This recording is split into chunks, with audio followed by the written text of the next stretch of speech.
She stood in the grand vestibule of the Saint-Cyr palace, trembling in her silk gown, as the queen leaned in and whispered, "You are nothing but a commoner, a stain on this family, and you will never belong here."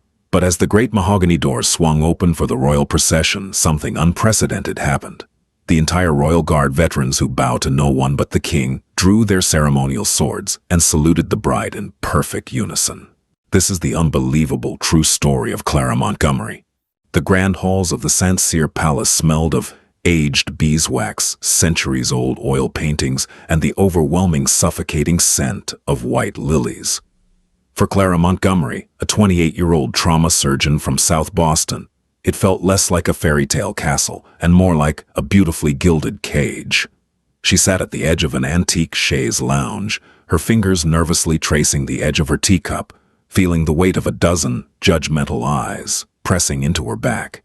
Clara had never asked to fall in love with a prince. In fact, for the first year of their relationship, she didn't even know he was one. They had met 3 years prior in a dusty, unforgiving field hospital on the outskirts of an active conflict zone in the Middle East. Clara was attached to a joint national medical task force, spending her days pulling shrapnel out of soldiers and civilians alike. He was introduced to her simply as Captain Leo Harrington, a liaison officer for a classified European coalition force. He was charming, quietly intense, and possessed a grim sense of humor that kept Clara grounded when the trauma of the surgical tent became too much to bear. Their bond was forged in blood and adrenaline. There was no royal protocol when you were diving for cover during a mortar barrage. There were no curtsies or titles when Clara was desperately trying to stop the bleeding of one of Leo's men. While he held the IV bag, his hands covered in dust and grime, they fell in love in the spaces between chaos, sharing stale coffee at 3 a.m., talking about their childhoods and dreaming of a quiet life. It wasn't until Leo's deployment ended and he arranged a trip for them to visit his family estate in Europe that the truth was finally revealed. Captain Leo Harrington was actually His Royal Highness Prince Leopold II in line to the throne of one of Europe's oldest and wealthiest sovereign states. The transition from a military camp to the royal court was jarring, but nothing could have prepared Clara for the sheer hostility of Leopold's family, particularly his mother, Queen Consort Matilda. From the moment Clara stepped out of the black Range Rover onto the cobblestones of the palace courtyard, the campaign against her began. Queen Matilda was a woman carved from ice and old money. She viewed the monarchy not as a duty, but as a divine right, and she had spent the last decade carefully curating a list of aristocratic women suitable for her sons. Clara, an American, a commoner, and a woman who worked with her hands, was an insult to the Queen's meticulously laid plans. "You must understand, Miss Montgomery," the Queen had said during their very first private tea in the morning room, her tone dripping with polite venom. "Leopold is going through a phase. He has always had a penchant for strays. You are a fascinating novelty to him, a reminder of his time playing soldier. But novelty fades. And when it does, you will find that our world is incredibly unforgiving to those who do not have the breeding to survive it." Clara had held her ground, her jaw set. "With all due respect, Your Majesty, Leopold and I didn't play soldier. We survived together. My love for him isn't a phase." The Queen had merely taken a slow sip of her Earl Grey tea. "We shall see." Despite the Queen's icy reception, Leopold proposed 6 months later. He did it without the grand fanfare of the palace, choosing instead to propose on a quiet, rainy afternoon in their private London flat, slipping a modest vintage diamond ring onto Clara's finger. He had forsaken the royal family's traditional sapphire, knowing Clara hated ostentatious displays of wealth. When the engagement was announced to the public, the palace communications office went into overdrive. But behind closed doors, a silent war was declared. The royal family realized they could not legally stop Leopold from marrying Clara without causing a massive public scandal. So they chose a different tactic. They would make the wedding process so unimaginably miserable that Clara would break under the pressure and leave on her own accord. They grossly underestimated the resilience of a woman who had spent years operating under mortar fire. The months leading up to the wedding were a masterclass in psychological warfare. Queen Matilda, aided by her closest advisors and a cabal of aristocratic sycophants, began systematically isolating Clara. It started with the press. Stories began leaking to tabloids, like the Daily Telegraph and the Royal Standard, painting Clara as a manipulative gold digger. Anonymous palace insiders claimed she was unrefined, loud, and constantly breaching protocol. Paparazzi miraculously knew Clara's exact location, swarming her when she left the gym in her sweatpants, or when she was running errands, juxtaposing her casual American attire against the polished designer looks of Leopold's ex-girlfriends. Then came the wedding planning. As a royal bride, Clara was legally required to allow the Lord Chamberlain's office to handle the logistics. Every decision she made was quietly vetoed and overturned. She asked for a small, intimate dinner for the rehearsal.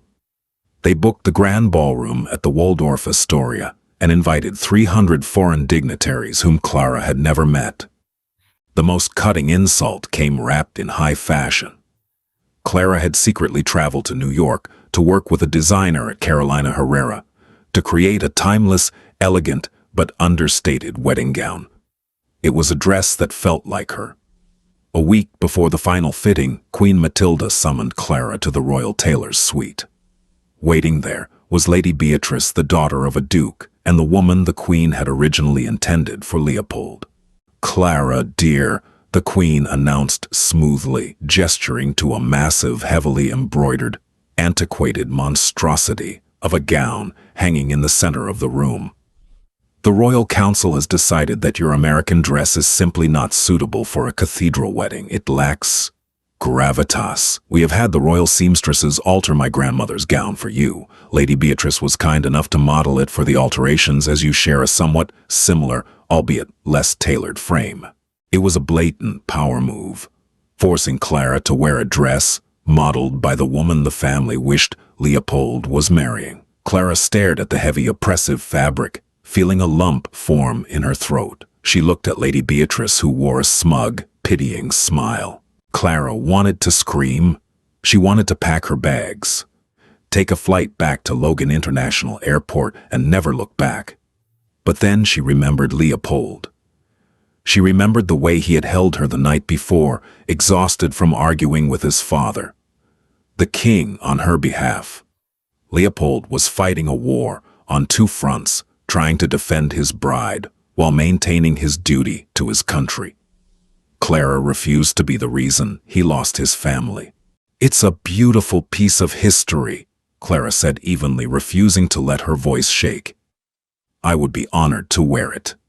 The Queen's eyes narrowed slightly. She had expected a tantrum, a breakdown, a dramatic refusal that she could report back to Leopold as proof of Clara's unsuitability. Clara's quiet grace infuriated her further. The final straw, however, came 2 days before the wedding, when the official seating chart and guest list were finalized. Clara had only asked for 2 things for her wedding: that her parents be treated with respect, and that 10 of her closest friends from her medical unit be invited.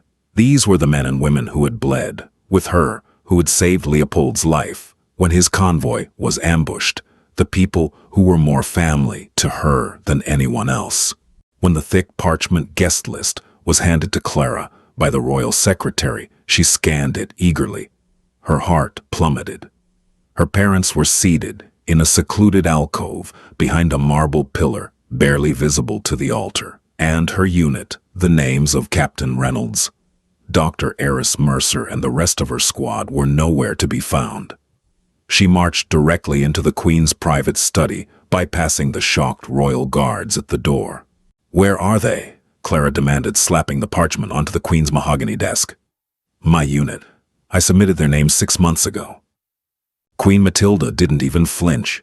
She placed her fountain pen down and looked at Clara with cold, dead eyes. "The cathedral is at capacity, Clara. We had to make room for the Prime Minister of Spain and the Belgian royal delegation. There simply wasn't space for a handful of enlisted soldiers. It would completely throw off the aesthetic of the high-born seating arrangement." They aren't just soldiers. Clara's voice shook with suppressed rage. They are the reason your son is alive to stand at the altar this Saturday. And they were given medals for their service, were they not? The Queen replied, her voice dropping to a harsh whisper. They did their jobs. That does not entitle them to a front-row seat at a royal wedding. You are entering a new world now, Clara. A world of kings, queens, and lords. You must leave the dirt of your past behind you. You are marrying into the highest echelon of society. Act like it or leave. The choice is yours. Clara stared at the woman who was about to become her mother-in-law. The malice in the Queen's eyes was absolute. She wasn't just trying to control the wedding. She was trying to erase who Clara was. Clara didn't shout. She didn't cry. A strange, eerie calm washed over her. I understand perfectly, Your Majesty, Clara whispered. She turned on her heel and walked out of the study. She didn't tell Leopold about the guest list. She didn't want to start a war that would ruin his wedding day. But as she walked back to her quarters, a silent, iron-clad resolve settled into her bones. If the Queen wanted a display of rank, Clara was going to give her one. The morning of the wedding arrived with a violent thunderstorm that rattled the stained glass windows of the Saint-Cyr Cathedral, though the skies miraculously cleared just as the sun rose, leaving a crisp, blindingly bright morning in its wake. Inside the bridal suite of the palace, the atmosphere was suffocating. Clara stood in the center of the room, encased in the heavy antique royal gown. It was restrictive, the boning digging into her ribs, the high lace collar scratching at her neck. It felt like a suit of armor designed by an enemy. Her mother, Sarah, stood by the window nervously wringing her hands. "Oh, you look beautiful, sweetie," she lied softly, though her eyes betrayed her worry. She had seen the way the palace staff looked at them, like they were the hired help who had wandered into the wrong wing of the estate. A sharp knock at the door silenced the room.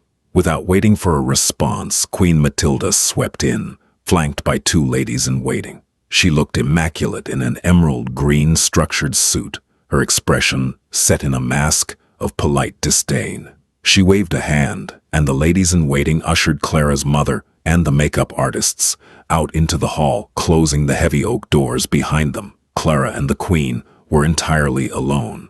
"I have come to inspect the bride," the Queen announced, circling Clara like a predator inspecting its prey. She reached out, roughly adjusting a piece of lace on Clara's shoulder. "It is a heavy dress. Many women have buckled under its weight." I am stronger than I look," Clara replied, staring straight ahead into the gilded mirror. The Queen stepped close, her reflection hovering over Clara's shoulder in the glass. The polite veneer finally vanished, leaving only raw, unadulterated contempt. "Let us drop the pleasantries, Miss Montgomery," the Queen whispered, her voice like grinding glass. "You have played your hand well. You convinced my son that he is in love with you, but do not mistake his infatuation for your victory. You do not belong here. You are nothing but a commoner, a stain on this family, and you will never belong in this palace." Clara's breath hitched, but she forced herself to remain perfectly still. "You have no pedigree. You have no rank," the Queen continued, stepping back and looking at Clara with absolute disgust. "When you walk through those doors today, every lord, every duke, every royal knight will be looking at you and thinking the exact same thing. You are an imposter. Enjoy your day in the sun, Clara, because tomorrow the reality of what you have done will crush you. This marriage will not last a year." With that final, venomous strike, the Queen turned and exited the room, the doors clicking shut with a terrible finality. Clara stood in the silence for a long time, her chest tightened, panic rising in her throat. The Queen's words echoed in her mind. "You have no rank. You are an imposter." For a terrifying second, Clara almost believed her. She looked at herself in the mirror, draped in someone else's history, wearing someone else's dress, surrounded by a world that actively despised her. Then Clara closed her eyes, took a deep breath, and remembered the dust of the field hospital. She remembered the blood on her hands, the deafening roar of the medevac choppers, and the faces of the soldiers she had pulled back from the brink of death. She remembered the day she threw herself over Captain Leopold Harrington to shield him from the blast of a secondary IED. She wasn't an imposter. She was a survivor. Clara walked over to her small travel bag in the corner of the room. She unzipped a hidden compartment and pulled out a small, worn mahogany box. She had kept it hidden since the day she arrived at the palace. Even Leopold rarely spoke of it, respecting the heavy emotional toll it represented. She opened the box. Resting on a bed of faded blue velvet was a heavy, solid gold starburst, suspended from a crimson ribbon. It was the Grand Cross of the Order of the Lion. In this sovereign state, there were hundreds of lords, dukes, and earls. They inherited their titles through bloodlines and wealth, but the Order of the Lion was different. It was the absolute highest military honor the kingdom could bestow, awarded only for acts of unfathomable bravery and self-sacrifice in active combat. It superseded all aristocratic titles. It outranked dukes, it outranked royal advisors. In the long, bloody history of the kingdom, it had only been awarded to a civilian once, 3 years ago. To a trauma surgeon who refused to abandon a collapsed medical tent, holding the line and saving the lives of 12 elite soldiers, including the heir to the throne, while under heavy enemy fire. The Queen wanted a display of rank. Clara took the heavy gold medal and with steady hands pinned it directly onto the front of the antique royal gown, just above her heart. The bright gold and crimson ribbon stood out like a defiant flare against the suffocating white lace. She picked up her bouquet of white orchids, holding it perfectly so that it concealed the medal from view. She would not reveal her hand until the exact right moment. A knock sounded at the door. It was the Lord Chamberlain. "Miss Montgomery, it is time." Clara took one last look in the mirror. She was no longer shaking. Her eyes were hard-focused and utterly fearless. She was stepping onto a battlefield, and this time she was bringing her own armor. "I'm ready," Clara said. She was escorted out of the suite and led down the sprawling, echoing corridors of the Saint-Cyr Palace toward the vestibule of the Grand Cathedral. The air was thick with the smell of incense and anticipation. As they approached the final set of mahogany doors, the Lord Chamberlain stepped aside. Standing in absolute silence lining both sides of the massive vestibule were 50 members of the Royal King's Guard. These were not ceremonial palace guards. These were the elite, battle-hardened veterans who served as the king's personal protectors. They wore midnight blue uniforms, silver breastplates, and ceremonial broadswords resting at their hips. By royal tradition, they bowed to no one except the king, the queen, and the crown prince. To everyone else, including foreign dignitaries and lower royalty, they remained completely motionless, staring straight ahead like statues of stone. Standing near the doors, waiting to make her own grand entrance, was Queen Matilda. She looked at Clara as she approached, her lips curling into a triumphant, mocking smile, ready to watch the commoner walk through the gauntlet of stone-faced, uncaring knights. Clara stopped at the start of the vestibule. She looked at the Queen. Then, slowly and deliberately, Clara lowered her bouquet, letting it rest at her side. The crimson ribbon and the heavy gold starburst of the Grand Cross of the Order of the Lion caught the light of the chandeliers blazing against her white dress. The commander of the Royal Guard, a towering man with a scarred face, was the first to see it. His eyes flicked from Clara's face down to the medal on her chest. A shockwave of recognition passed through the seasoned soldier. He knew exactly what that medal was, and he knew exactly who she had saved to earn it. The commander took a sharp, booming step forward, his boots echoing like a gunshot in the silent hall. The towering commander of the Royal Guard, a man named Thomas Reed, who bore the jagged scars of a deployment in the Balkans, stared at the gold starburst resting above Clara's heart. For a man who had spent 3 decades mastering the art of absolute stone-faced neutrality, the sudden widening of his eyes was as loud as a scream. He knew exactly what the Grand Cross of the Order of the Lion meant. Every soldier in the kingdom knew the stories of the dusty, blood-soaked medical tent 3 years ago. They knew that when the evacuation choppers were driven back by relentless anti-aircraft fire, a lone American surgeon had refused the order to abandon the wounded. They knew she had dragged their dying men away from the burning perimeter, performing life-saving triage with a flashlight in her teeth. while mortar shells detonated so close, the concussions shattered her eardrums. Commander Reed didn't see a commoner standing before him. He saw the savior of his brothers in arms. He saw a living legend. Protocol for the Royal Guard was absolute. They remained perfectly still, acknowledging no one but the king, the queen, and the crown prince. But there was one ancient, deeply buried caveat in the military bylaws of the kingdom, written in the 18th century and untouched since the Order of the Lion eclipses all mortal station. In the presence of the cross, the sword must be offered in reverence.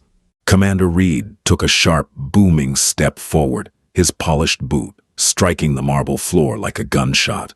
The sound echoed violently through the silent vestibule, startling the surrounding aristocrats. Queen Matilda snapped her head toward the commander, her polite facade cracking into sheer panic. "Commander Reed, what are you doing? Stand your ground," she hissed, her voice a venomous whisper meant only for him. Reed did not even look at the queen. His eyes remained locked on Clara. With a smooth, practiced motion, Commander Reed drew his heavy ceremonial broadsword from its silver scabbard. The ringing hiss of steel being drawn sent a collective gasp rippling through the gathered courtiers. He brought the hilt of the blade to the center of his face, the flat of the metal gleaming against his nose, and then snapped it downward, the tip resting inches from the floor. "Guard, present arms, kaform tote, k." Reed bellowed, his voice tearing through the suffocating stillness of the palace vestibule. The reaction was instantaneous. 50 hardened veterans of the Royal Guard men, who had stood entirely motionless for 2 hours, moved as one single, terrifying entity. The synchronized, deafening shing of 50 broadswords being drawn from their scabbards echoed off the vaulted stone ceilings like a crack of thunder. In perfect unison, the 50 guardsmen brought their swords to their faces and snapped them downward in a flawless, bone-rattling salute. They were not saluting the bride. They were not saluting a future princess. They were saluting the medal on her chest and the blood she had spilled for their country.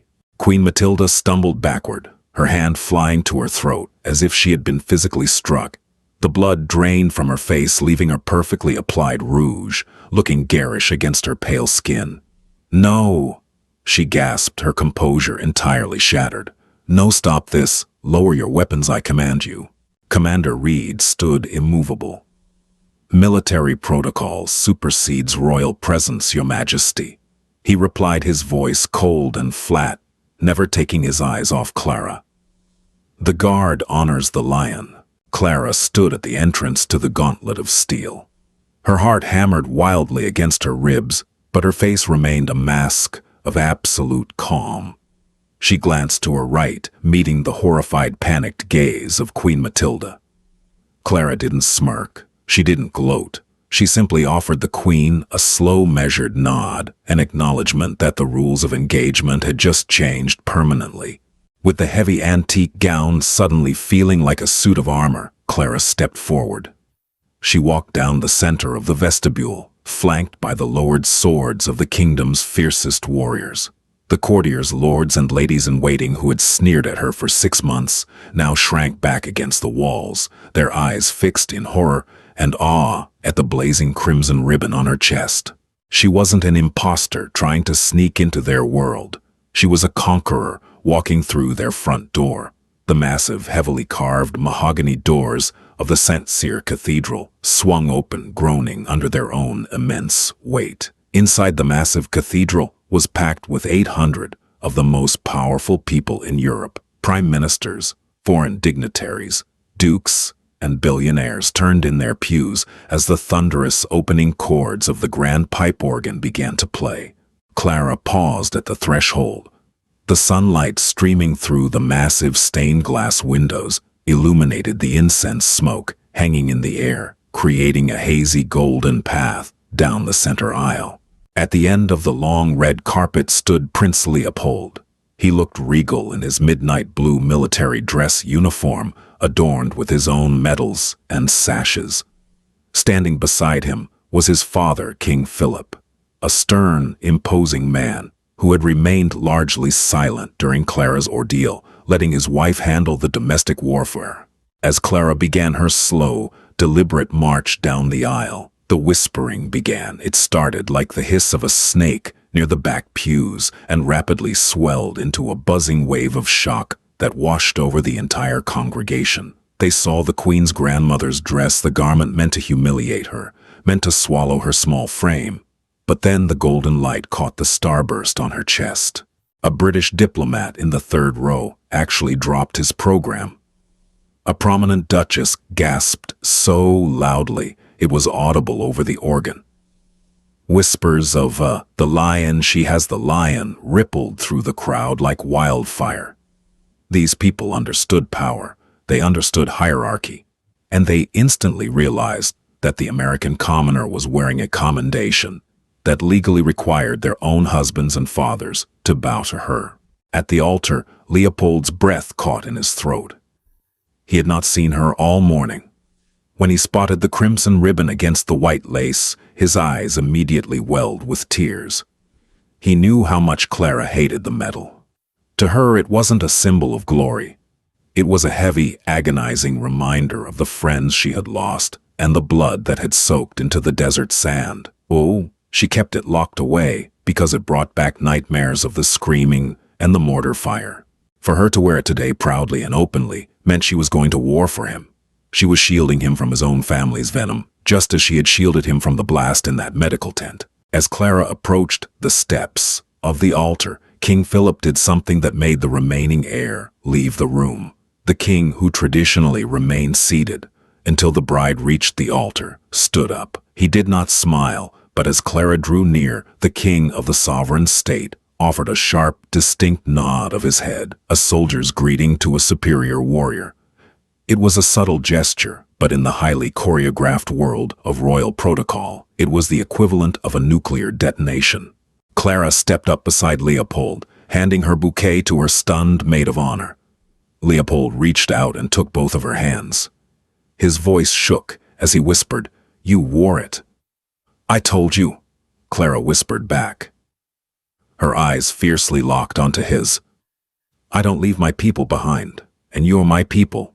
The archbishop of the kingdom, an elderly man, draped in gold-embroidered vestments, cleared his throat nervously.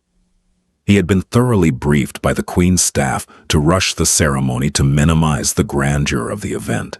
But looking at the cold, unyielding gold of the Grand Cross and the sudden, terrifying respect radiating from the king, the archbishop decided to abandon the Queen's script. He delivered the full, ancient, hour-long high royal blessing. Throughout the ceremony, Clara could feel the burning glare of Queen Matilda, who had taken her seat in the royal box to the left of the altar. The Queen looked like she had swallowed glass. Her Grand Master planned to dress Clara in an ugly, oversized gown and let the aristocracy laugh her out of the palace had backfired so spectacularly that the social foundations of the family were currently crumbling around her. When it came time for the vows, Clara's voice rang out, clear and unwavering, echoing off the stone pillars of the cathedral. She promised to love, honor, and protect Leopold. And when she said the word protect, she let her eyes drift up to the royal box, meeting Queen Matilda's furious gaze. "I pronounce you husband and wife," the archbishop declared, his voice trembling slightly. "What God has joined together, let no palace, no power, and no man put asunder." Leopold leaned in and kissed her, the crowd erupting into applause that felt distinctly more frantic and nervous than joyous. As they broke the kiss and turned to face the congregation, Clara stood tall. The heavy gown no longer felt like a cage, it felt like a cape. They walked back down the aisle together, hand in hand. As they passed the pews, the very same lords and ladies who had spent 6 months leaking vicious rumors to the press now bowed their heads deeply in reverence. They weren't bowing to the prince's new wife. They were bowing to the gold starburst that commanded their submission. If the wedding ceremony was a battlefield, the grand reception in the St. Cyr Palace's Crystal Hall was supposed to be Queen Matilda's final execution. The Crystal Hall was a breathtaking masterpiece of architecture, featuring vaulted ceilings painted with Renaissance frescoes, walls lined with mirrors, and a dozen massive crystal chandeliers that cast a warm, twinkling light over the 100 round dining tables. The tables were draped in heavy silk, adorned with towering centerpieces of white orchids and gold-leafed cutlery. Protocol dictated that the bride and groom enter last, after the guests had been seated according to their strict social rankings. This was where the Queen had laid her final trap. Clara and Leopold waited in a holding room adjacent to the main hall, while the 800 guests filed in. Leopold squeezed Clara's hand. "You survived the ceremony," he said with a tired, relieved smile. "The worst is over." Clara didn't smile back. She knew about the seating chart. She hadn't told him, not wanting to ruin the moment at the altar, but now the bill was coming due. "Leo, there's something you need to know about the reception." She started, but the heavy doors swung open, and the Lord Chamberlain appeared, looking completely frazzled. "Your Royal Highnesses, they are ready for your entrance," he announced, bowing deeply. The trumpets sounded, a bright, triumphant fanfare that signaled the arrival of the newly married couple.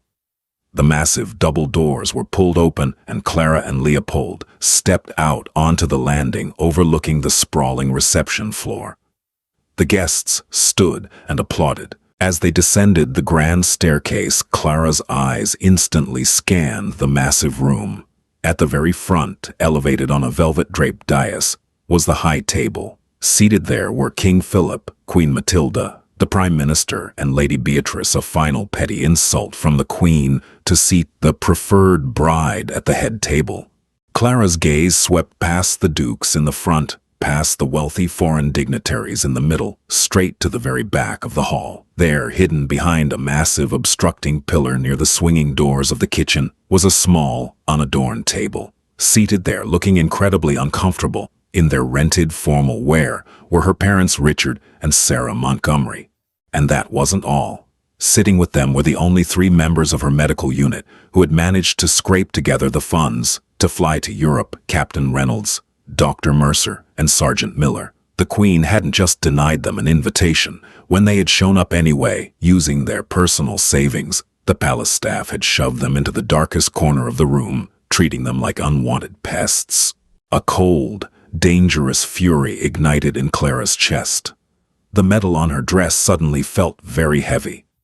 Leopold began to lead her toward the raised dais and the high table. Clara stopped dead in her tracks, her hand tightening around his. "Clara," Leopold whispered, confused. "What is it?"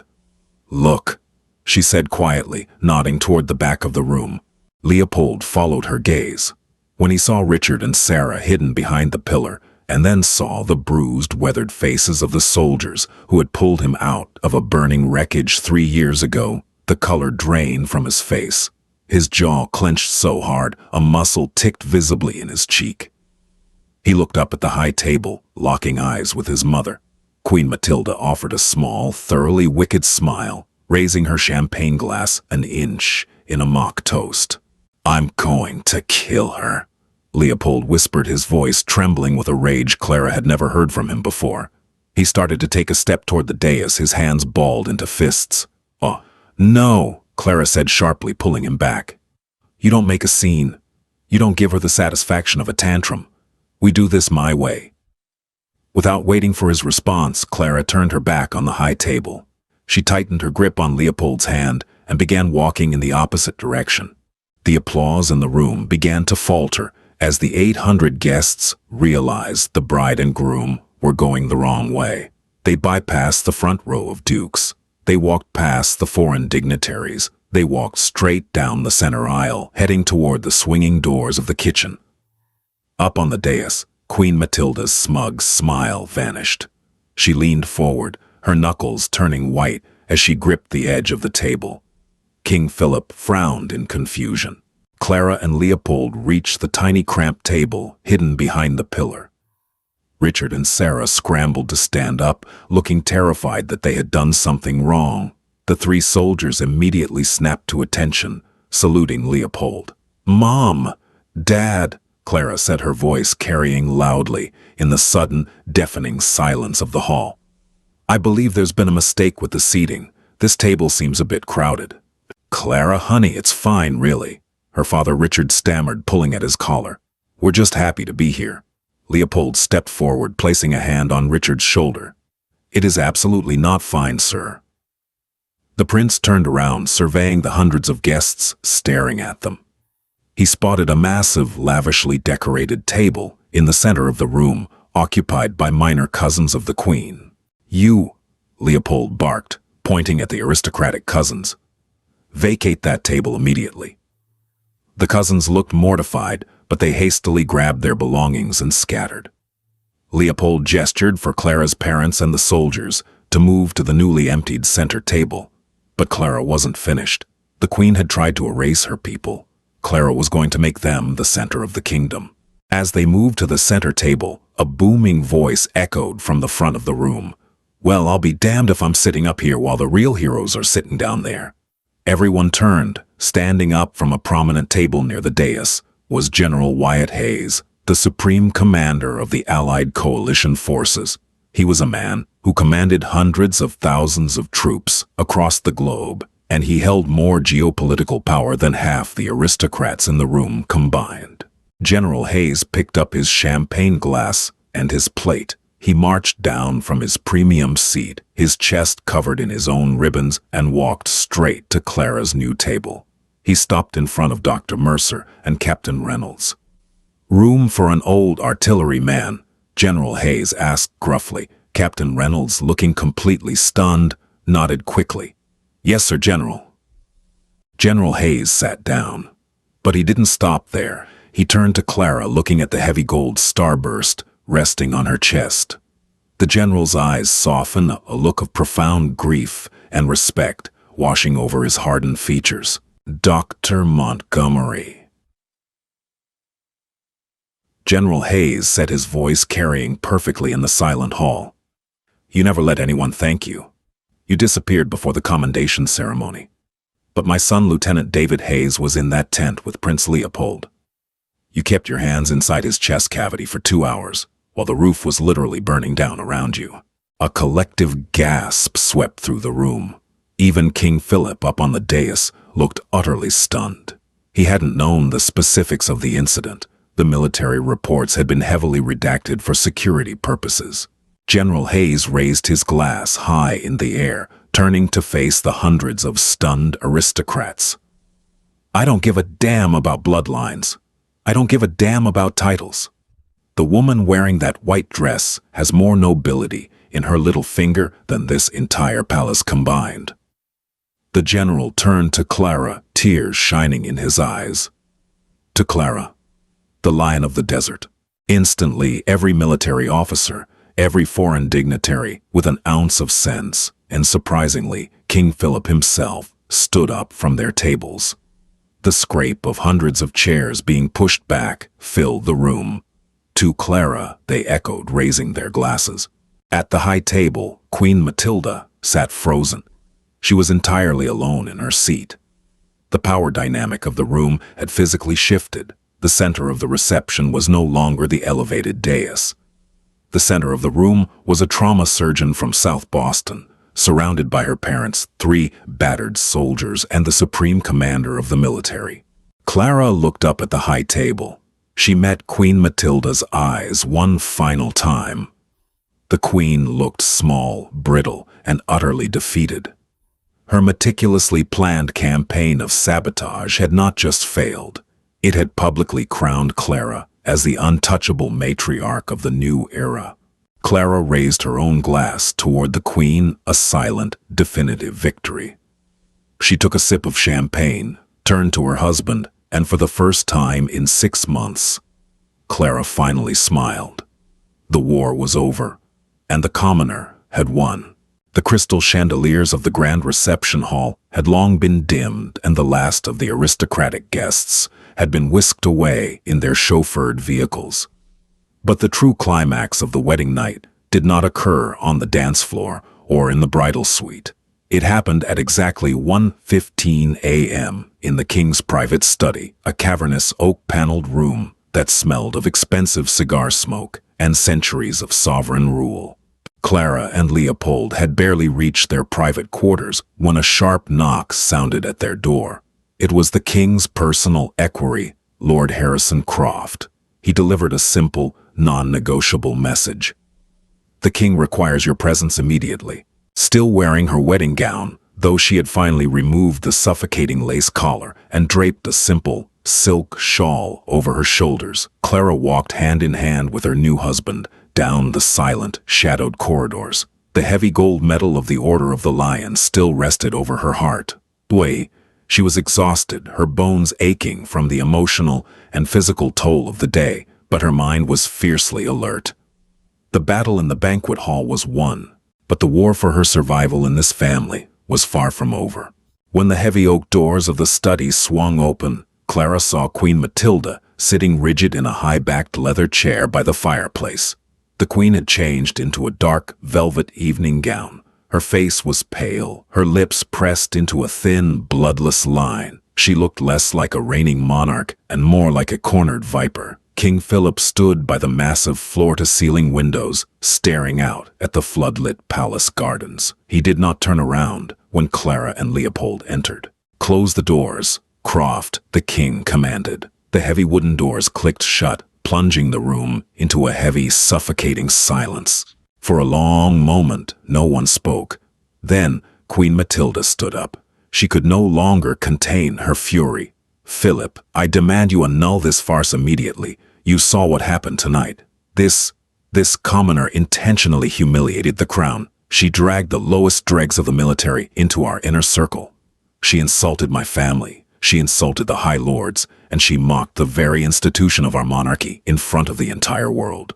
Leopold stepped forward, his voice a low, dangerous rumble.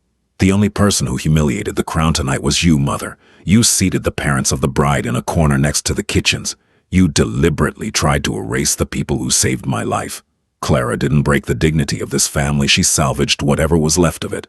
She made a mockery of us," Matilda shrieked, dropping her polished veneer entirely. "She paraded that medal around like a weapon."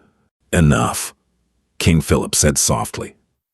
He didn't yell, but the absolute chilling authority in his voice instantly silenced the room. He finally turned away from the window and walked slowly toward his massive mahogany desk. He looked at his wife, then at his son, and finally his gaze settled on Clara. For the first time since Clara had arrived at the palace 6 months ago, the king truly looked at her. He looked at the exhaustion in her eyes, the proud, unyielding set of her jaw, and the crimson ribbon blazing against her white dress. "Matilda," the king began, his voice dangerously calm. "Do you know what General Hayes said to me as he left the palace tonight?"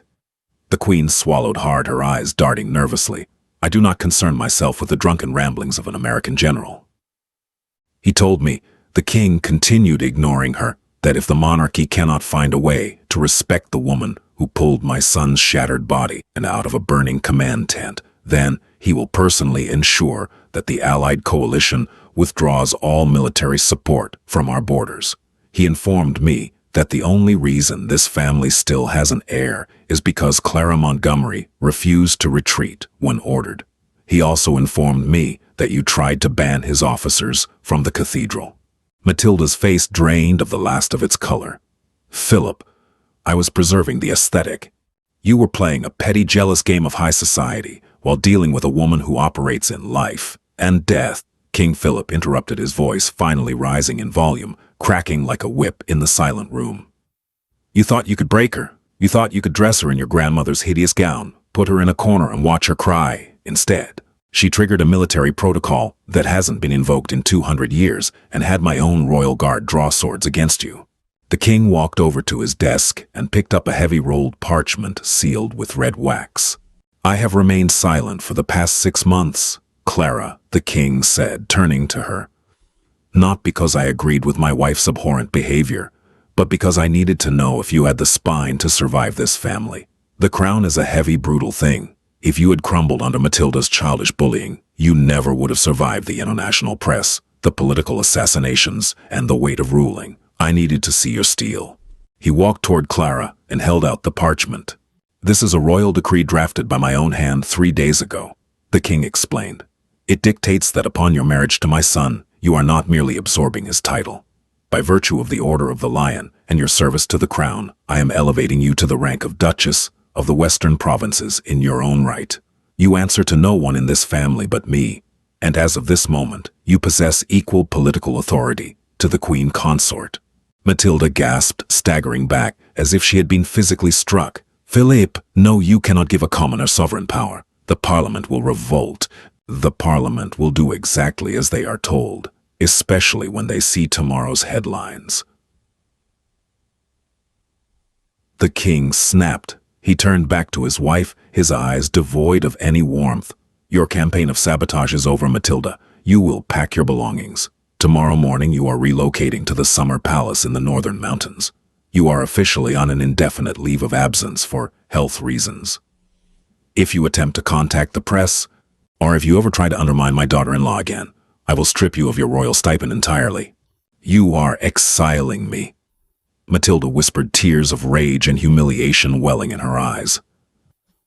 "After 30 years of marriage, you are exiling me for her. I am protecting the future of this monarchy from your arrogance," Philip replied coldly. "Leave us." Shattered, defeated, and entirely stripped of her power, the once terrifying Queen Matilda turned and fled the room, her footsteps echoing down the long, empty corridor. King Philip looked back at Clara. He offered a small, weary smile, the first genuine smile she had ever seen from him. "Welcome to the family, Clara. I apologize for the trial by fire, but I suspect you are quite used to the heat." Clara took the heavy parchment. She looked at Leopold, who was staring at his father in stunned, reverent silence. Then she looked back at the king. "I don't need a title to protect my husband, Your Majesty," Clara said softly but firmly. "But I will use this to protect the people your wife tried to erase." King Philip nodded deeply. "I expect nothing less, Your Grace." The morning after the royal wedding, the international press descended upon the kingdom like a pack of starving wolves. Queen Matilda had spent 6 months laying the groundwork for a massive media assassination, whispering poison to editors at the Global Herald and the London Times. The tabloids had pre-written their Sunday editions ready to publish scathing reviews of the tacky American bride and her inevitable breaches of protocol.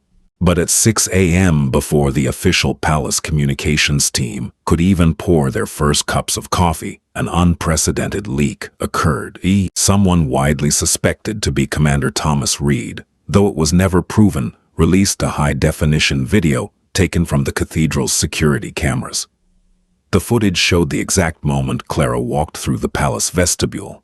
It showed the 50 elite king's guards, drawing their broadswords in perfect unison, bowing their heads and saluting the solitary stoic bride.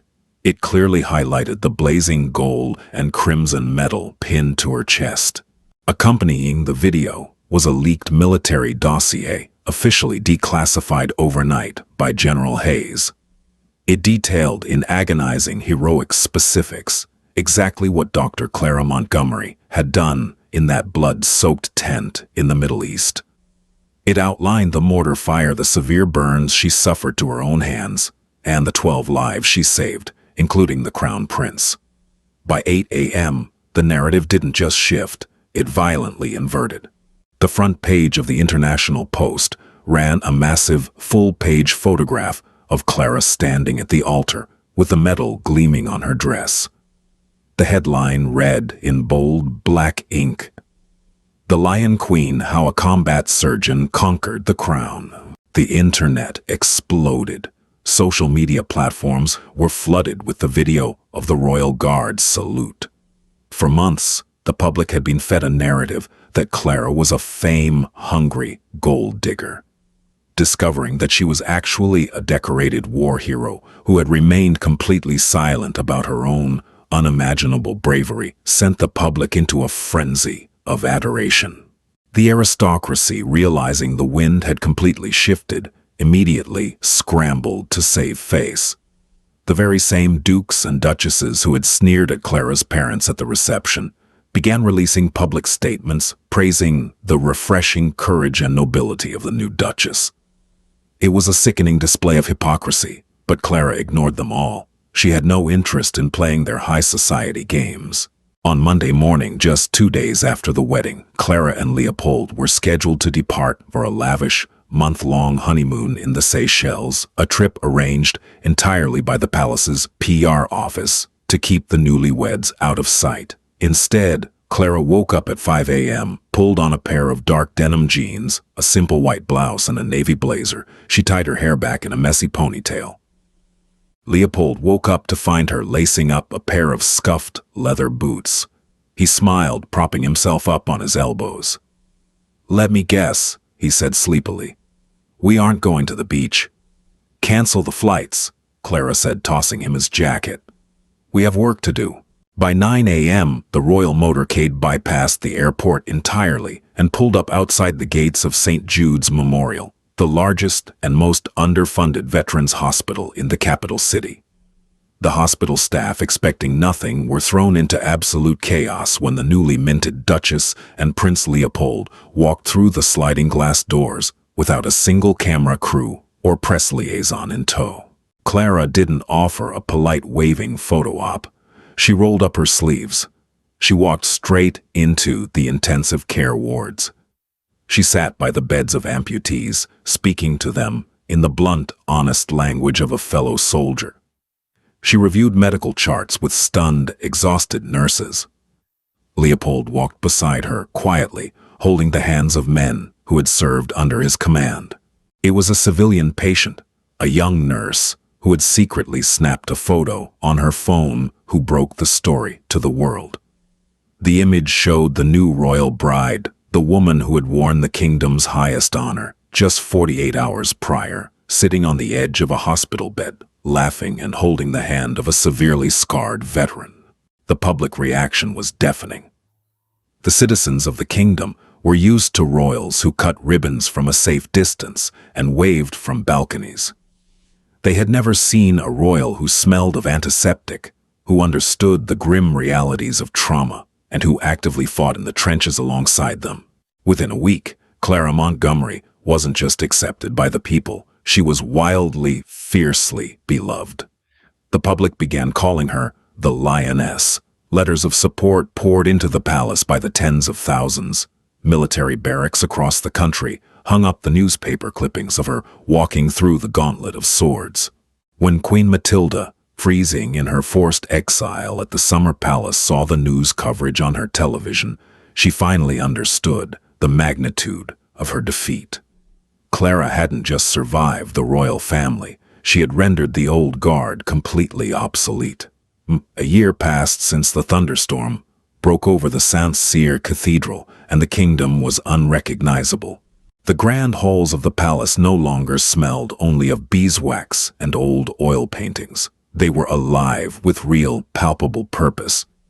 Clara and Leopold had officially launched the Montgomery Hayes Foundation, a massive global initiative funded by the Royal Treasury to provide state-of-the-art medical and psychological care to veterans and civilian casualties of war.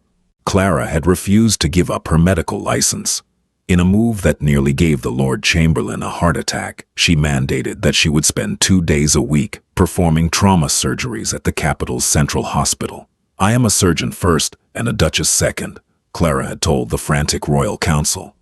"If you try to lock me in a tower with a tiara, I will simply climb out the window. My hands were trained to save lives, not wave at parades." King Philip, true to his word, backed her entirely. The king found himself quietly amused by his daughter-in-law's absolute refusal to bend to tradition. Under Clara's influence, the monarchy began to shed its archaic, untouchable image. Leopold, once burdened by the stifling expectations of his lineage, thrived. Standing shoulder to shoulder with his wife, he became a fiercely progressive advocate for international peacekeeping, utilizing his political power to broker ceasefires in the very regions where he and Clara had once dodged mortar fire. On the evening of their first anniversary, the palace hosted a gala. But this was not the suffocating, aristocratic nightmare of their wedding reception. The Crystal Hall had been transformed. The guest list was not dictated by bloodlines or ancient wealth. Walking through the glittering doors were doctors, nurses, military veterans, charity workers, and international diplomats. Clara's parents, Richard and Sarah, were seated squarely at the center of the high table, laughing heartily with King Philip over a glass of vintage wine. Captain Reynolds, Dr. Mercer, and Sergeant Miller, the soldiers, Queen Matilda had tried to hide behind a pillar, were now the guests of honor, wearing sharp, tailored tuxedos, mingling with global ambassadors. Clara stood on the balcony overlooking the hall, feeling the cool night air on her face. She wore a sleek, modern, midnight blue evening gown, a quiet nod to the color of the Royal Guard. She didn't wear the Order of the Lion tonight. She didn't need to. The respect she commanded in this room was woven into the very fabric of the kingdom now. She felt strong arms wrap around her waist from behind. Leopold rested his chin on her shoulder, looking out over the crowded, joyous banquet hall. "You did it," Leopold whispered, pressing a kiss to her temple. "You actually changed the world. You took the oldest, most stubborn institution in Europe, and you forced it to have a heart."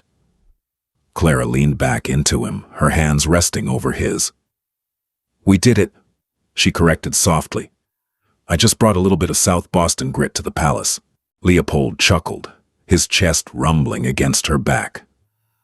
"A little bit, Clara. Commander Reed still salutes you before he salutes me. I think my father is actually a bit jealous." Clara smiled, looking down at the heavy gold wedding band on her finger. She thought back to that agonizing morning exactly a year ago, standing in the bridal suite, suffocating in an antique dress, listening to Queen Matilda tell her she was an imposter who would never belong. She had been terrified then, but she realized now that the Queen had been half right. Clara didn't belong in the old version of the palace. She didn't belong in a world of whispers, prejudice, and petty cruelty. So instead of shrinking to fit into their cage, she had simply shattered the bars and built a new world entirely. Just then, the grand double doors of the balcony opened, and Commander Thomas Reed stepped out, looking striking in his formal dress uniform. The scars on his face softened into a look of absolute, unwavering loyalty. He didn't draw his sword tonight, but he snapped to rigid attention, bringing his hand sharply to his brow in a perfect, crisp military salute. "Your Graces," Commander Reed rumbled respectfully. "The Prime Minister and General Hayes are asking for you inside. It seems they want to discuss the new hospital wing." Clara turned around. She didn't offer a delicate royal nod. She stood tall, squared her shoulders, and returned the soldier's salute with flawless precision. "Thank you, Commander," Clara said, her voice ringing with the quiet, ironclad confidence of a woman who had walked through the fire and emerged as a queen. "Let's go change the world." Clara took Leopold's hand, and together they walked back into the light of the palace. She wasn't just the bride who survived the gauntlet anymore. She was the lioness of the kingdom, the savior of the crown, and the absolute master of her own destiny. And that is how Clara Montgomery proved that true nobility isn't born in a palace, it's forged in the fire of courage. She didn't just marry a prince, she commanded the respect of an entire kingdom without ever raising her voice. Her story proves that when the world tries to tell you that you don't belong, you don't shrink to fit their expectations. You stand tall, wear your armor, and force the world to respect exactly who you are. If this story of ultimate resilience and royal revenge gave you chills, do me a huge favor. Smash that like button, share this video with someone who needs a reminder of their own power, and subscribe to the channel for more unbelievable true stories.